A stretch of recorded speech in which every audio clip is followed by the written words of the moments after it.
These are the top 50 sites in Rome, part 2. Most visitors to Rome miss more than half of these. Don't let it be you. Let's get started. Game begin.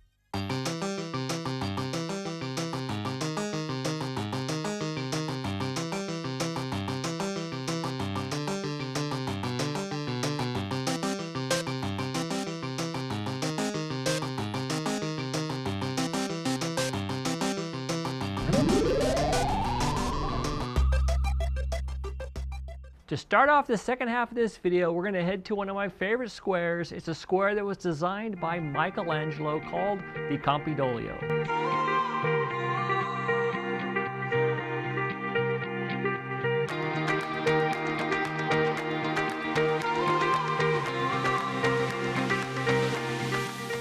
Located at the Campidoglio is the Capitol Museum. Now the Capitol Museum is quite incredible. Lots of art and artifacts can be found there, but one of my favorite things is actually the views of the Roman Forum. Seeing them from the Capitol Museum in that ancient structure is quite incredible.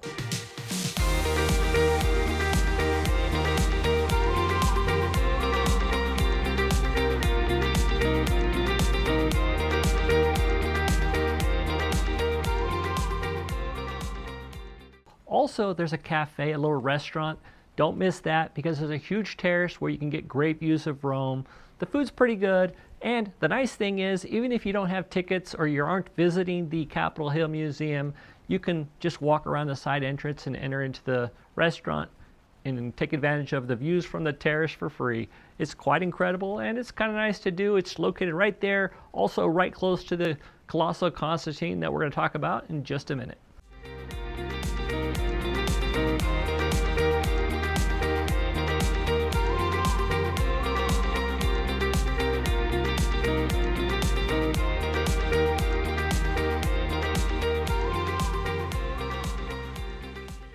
At one time, there was a huge statue of Constantine. Now, this statue's in ruins and fragments of it are in the Capitol Museum. As of about 2023, I think it was, they recreated the statue and it's located right behind the museum in a small little square. Be sure not to miss it.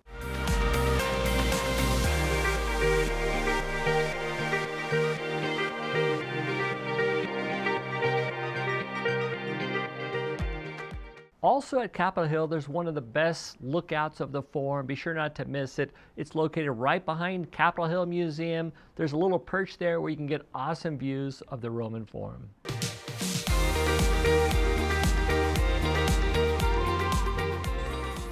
Also at Capitol Hill is one of my favorite little churches called La Basilica di Santa Maria in Arecoeli.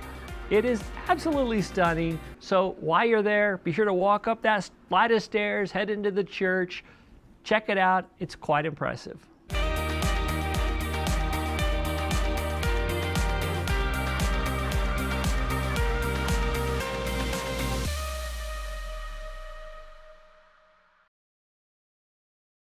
A short walk from the Campidoglio is Trajan's Market. Now, Trajan's Market is like the world's oldest indoor shopping mall. It gives you a good look into the Roman life back then. You go in there and get a smoothie, maybe a piece of pizza, and conduct business, meet your friends. It's kind of a cool building. Today you can walk around it, check it out. It's 3 or 4 stories. Some of the best views of the Roman Forum are from there. It's a great stop, it really is, and it's rarely crowded, so that makes it extra nice, and maybe that's because of its location. It's just kind of off the beaten path, but make the trip over there. It's only a 2 or 3 minute walk from the maybe a 5 minute walk from the Campidoglio. So yeah, walk on over there, check it out. It's well worth your time.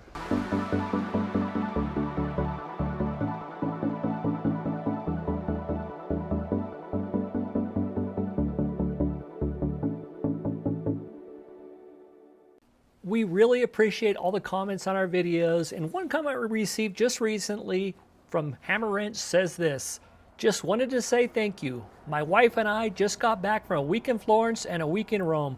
Without your videos and the guide, it wouldn't have been possible to have what we considered the best vacation of our lives." Now that's why we do these videos. That's why we have the guide. Be sure to check out the guide. By purchasing that guide, it does help support our channel, and in return, we'll help you have a great time while you're in Rome. Check it out. A link's in the description, and a discount code where you can pick it all up for right around $25. Now we're going to head over to Trevi Fountain. Trevi Fountain's not a very far walk from the Trajan's Market, and Trevi Fountain is probably one of Rome's most popular sites. In fact, it may not be the most popular, but it's certainly the most crowded. Thousands of people gather there all day long to check out the fountain. And, you know, a visit to Rome wouldn't be complete without a stop by Trevi Fountain.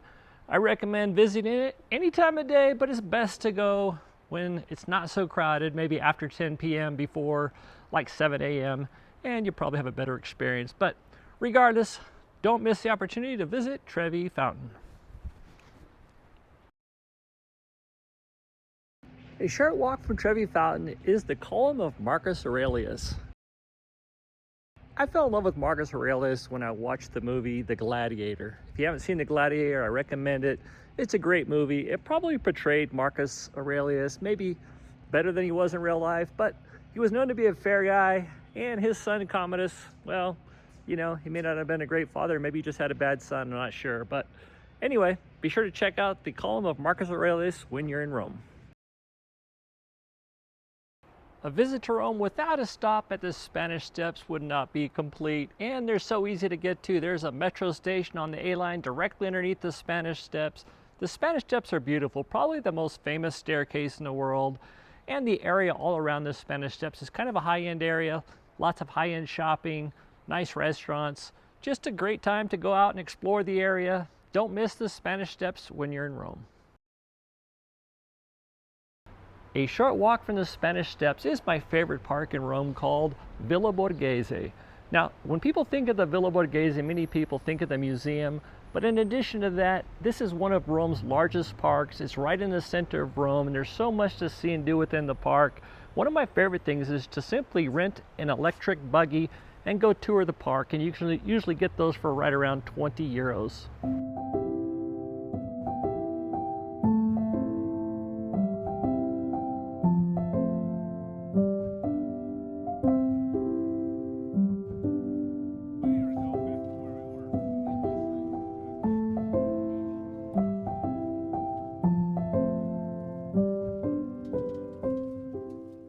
Another fun thing to do is to take a boat ride.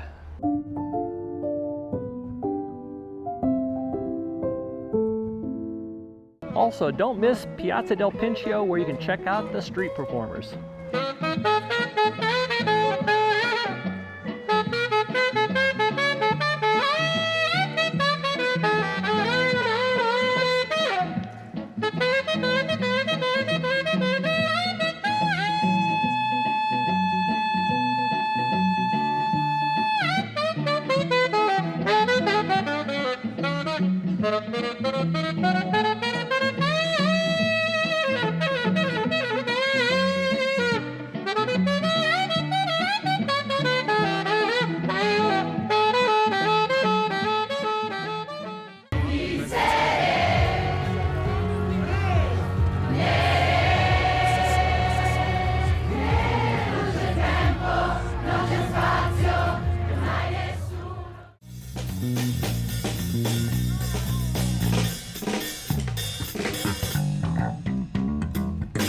Whenever you need an escape from all the crowds in Rome, head to Villa Borghese and just kind of get that reset. What I love most about the park is just getting away from all the crowds in Rome. Sometimes you just need to get away, get back into nature, walk along the paths of the park, check out the trees, the fountains. There's just so much history, so much to see and do in the park. It's just a great escape right there in the center of Rome. For the best Roman experience, be sure to subscribe to Rozier Roma. Just below Villa Borghese, there's a square, a beautiful square called Piazza del Popolo. Piazza del Popolo has a dark history. For centuries, it was used as a place for public executions. The last executions took place in 1826, so nobody's been, executed there recently, thankfully. That obelisk in the center is over 3,000 years old. It's an old Egyptian obelisk that was brought to Rome by Constantine. Also worth noting, the streets that surround Piazza del Popolo, there's lots of nice restaurants, boutique shops, a great place to go shopping if you're into that type of thing. A short walk from Piazza del Popolo is the Musolium of Augustus. This site has been closed more than it's been open over the past decade, but good news. At the end of 2026, they'll be opening the Musolium of Augustus to the public. This time, hopefully for the final time. They've done a major renovation, including a square right there, so it should be awesome. Be sure to check it out if you're in Rome towards the end of 2026, especially into 2027 and beyond. Now it's time to head over to Piazza Navona. In my opinion, Piazza Navona is the most beautiful square in Rome. Piazza Navona, there's always something going on. It's a great place to visit anytime, but it's especially nice in the evenings.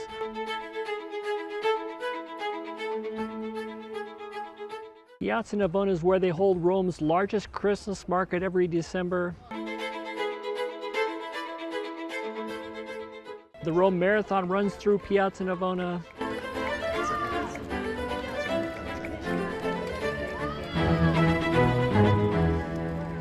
La Bufana visits Piazza Navona.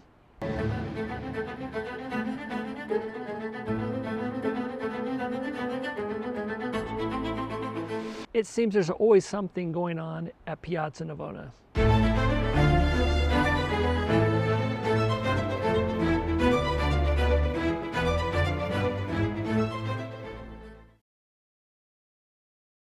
The next site doesn't need an introduction. It's simply the coolest building ever built in Rome that's still standing after 2,000 years. It's the Pantheon.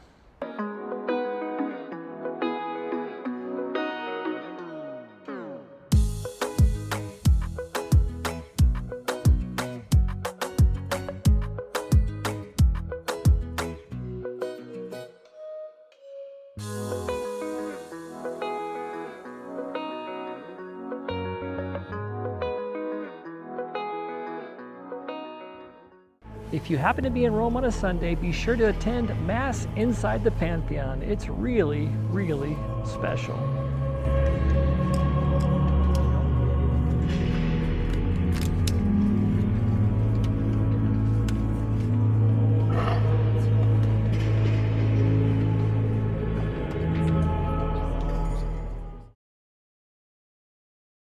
Our next stop is a basilica located right next to the Pantheon.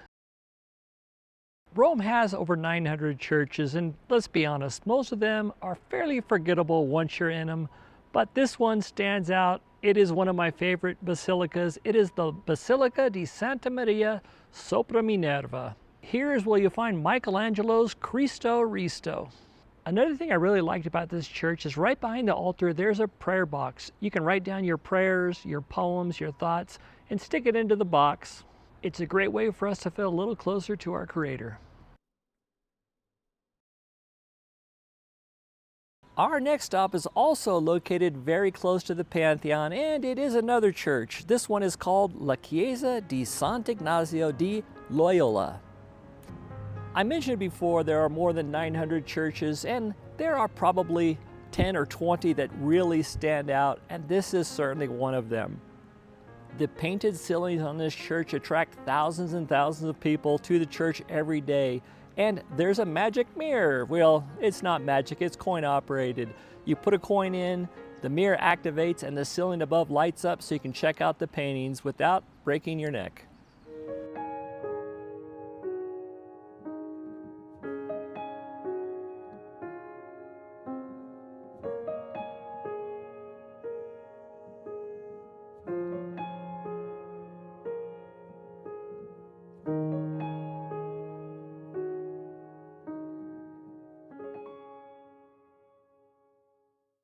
Now it's time to head over to Campo dei Fiori. Campo dei Fiori has a rich history. It's an open market, a fruit market, vegetable market, a knick-knack market that's been going on for more than 150 years. It runs every day of the year with the exception of Christmas and New Year's. Otherwise, the market is there from early in the morning until late in the afternoon. Most Romans would probably consider this market to be more of a touristy market, selling and catering to the tourists, but it does have a lot of history, certainly worth going by to check out. Lots of great food in the area, restaurants, boutique shops, and whatnot. Also worth noting, Campo dei Fiori used to be a place of many public executions similar to Piazza del Popolo. Just above Trastevere, there's one of Rome's largest fountains called La Fontana dell'Acqua Palla. Now this fountain is one of my favorite for sure. I just love it. I love it because it's elevated above the city. It's rarely crowded. The fountain is huge. There's tons of atmosphere there. And it's just kind of a nice walk to go up there, get away from the city a little bit, kind of recharge your battery. So when you're in Rome, definitely head up to La Fontana dell'Acqua Palla, and while you're at it, our next stop, don't miss it, it's coming up next. It is Piazza Gianicolo. Just about 200 meters from the Fontana dell'Acqua Palla is the Piazza Gianicolo.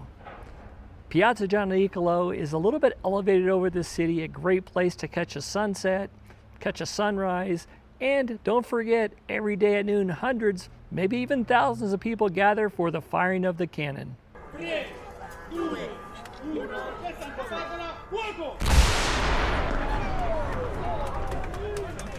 This is a tradition that started hundreds of years ago in an effort to synchronize all the bells and clocks in the city of Rome. Now we're headed to what I think is the #1 site in all of Rome. It is St. Peter's Basilica. If you had limited time in Rome and you could only pick one site to see, I would suggest you visit St. Peter's Basilica.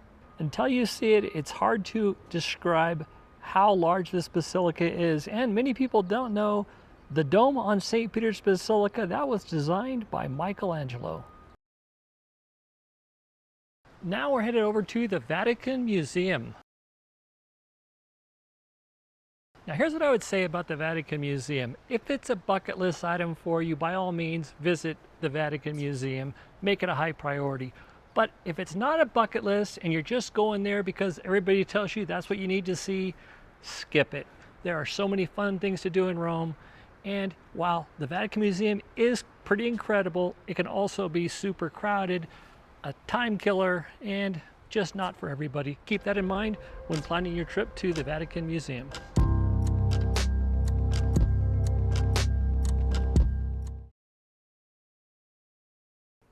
About a 10-minute walk from the Vatican Museum is Castel Sant'Angelo. Castel Sant'Angelo is located out in front of Vatican City near Piazza Pia along the Tiber River. Of all the castles I've seen in Italy, Castel Sant'Angelo, in my opinion, is one of the uglier castles from the exterior.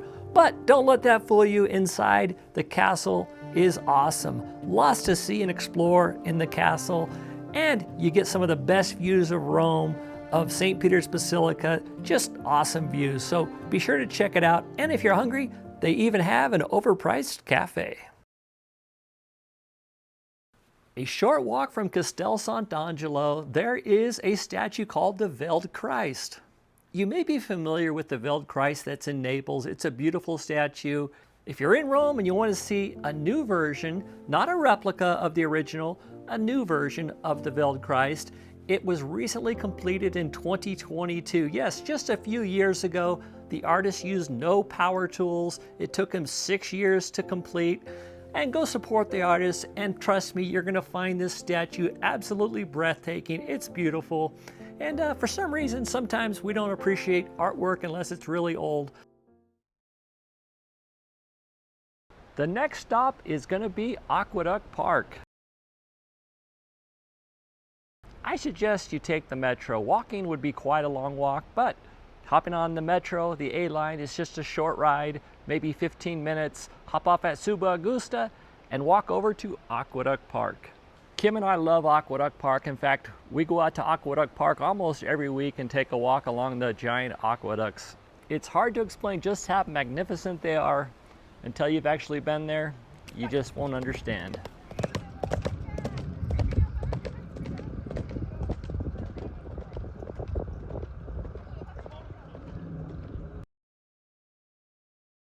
Now we're going to head over to La Basilica di San Giovanni in Lateran.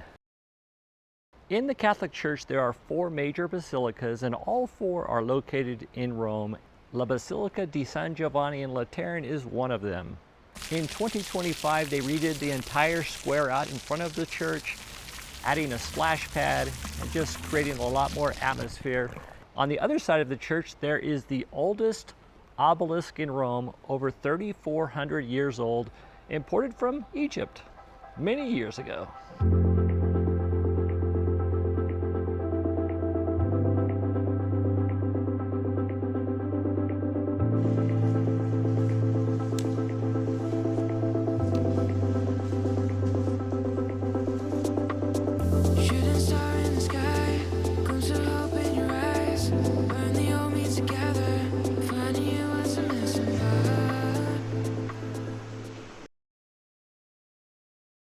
Right next to the Basilica di San Giovanni in Lateran are probably the most unique stairs in all of Rome. These are the stairs that are said to be the same stairs Jesus walked up when meeting Pontius Pilate. These stairs were brought to Rome, and today you can visit them for free. And if you want to walk up the stairs, you have to do it on your knees. It sounds easy, but it's actually pretty painful. Be sure to bring your knee pads.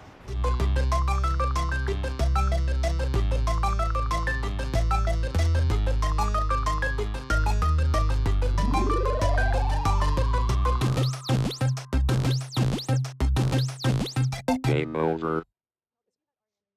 I sure appreciate you sticking around to the end of the video. Let me know in the comments where you're watching from, and if you missed part 1, that's coming up right now.